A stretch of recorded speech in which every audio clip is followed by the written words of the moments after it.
Albert Einstein once said, "Education is not the learning of facts, but the training of the mind to think." I teach for many reasons. I love working with kids.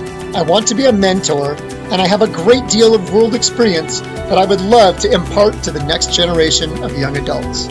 But the underlying theme of all of those reasons is that I want to teach our children to properly be able to think. My name is Mr. Brady, and I am a math teacher. I am currently teaching 9th grade math at a charter school in the high desert. In an age where information is so easily attained and we are constantly clicking from one social media site to another, I think that it's imperative for our students to have the ability to more deeply think about the inputs that they receive, and that this will help them be better decision makers in the future. My teaching philosophy includes many things. My primary focus and the student's biggest obstacle is believing that they can be math achievers. Too often I hear students say, "I'm not a math person," or "me and math don't get along," or "I can't ever learn this, I'm too dumb to learn math." So I begin my school year by focusing on Carol Dweck's study on growth mindset. The basic idea is that we get better at math and everything else that we do simply by trying. Just the act of trying to learn something difficult and complex makes us smarter. It doesn't matter if we succeed as long as we engage in the process of trying to understand. I often thank my students for making mistakes during group discussions or whole class discussions. It's good for the individual to learn from their mistakes, and it's also good for the class both to see the mistakes and to see that it's okay to make mistakes. Another thing I like to do is inject as much humor as I can, as often as I can, into my daily classroom activities. Whether it be funny memes in a presentation or silly dad jokes, I've found that laughter in the classroom often leads to more production. It certainly helps me build rapport with the students.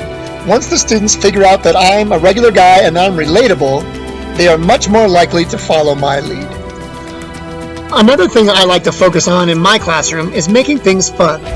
Because in a shocking turn of events, it turns out that math content can be dull at times. I mean, I love it, but the students often don't. So to spruce things up, we will sometimes play games.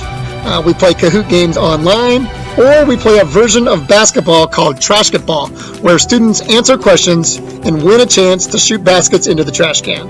This is a team event, and it really helps students release some of their pent-up energy.